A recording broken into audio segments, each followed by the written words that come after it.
Dear students, welcome to the last lecture on the lecture series on graph coloring. In this lecture, we will continue the topic of chromatic polynomials, and I will explain the decomposition theorem and how to solve problems using decomposition theorem. So, let's take the example of a graph like this. Okay, so let's take this graph as an example. I need to find the chromatic polynomial for this graph. It's not going to be easy because this is not a standard form, right?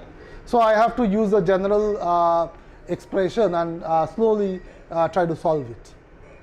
But there is a way I can solve it in a very simple way, and that's how we can use decomposition theorem.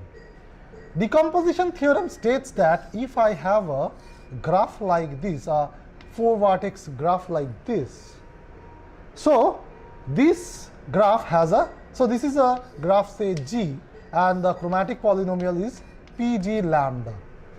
Okay, so decomposition theorem states that if I join these two vertices and have another graph like this, okay, like this, and we call this a G dash, so the chromatic polynomial will be Pg dash lambda, and at the same time I have another version created for this graph, which is by merging this vertex to this vertex. So A, B, C, D, let's name the vertices, it will be easier for you to follow. So A, B, C, D, and the next one will be like this, A, B and C. What I have done is D I have merged with A, and this comes to this one, and I name it as G double dash. So chromatic polynomial is P G double dash lambda.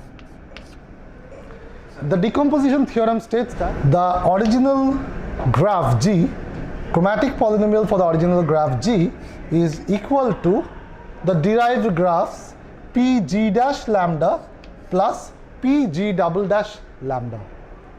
Now, just look at it. This graph is a simple graph, which is a tree, right? Now, we can very easily find out the chromatic polynomial.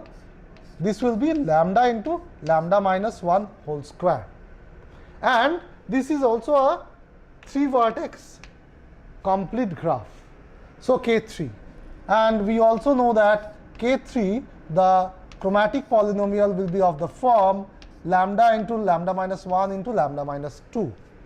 So I can use this to find out the chromatic polynomial for ABCD as a rectangle, which was the original problem.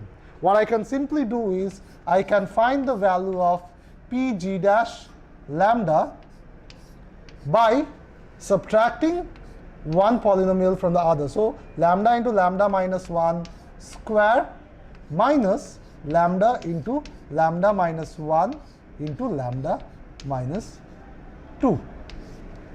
So whatever this expression comes to, this will give me the chromatic polynomial for this graph G dash, which is not a standard graph.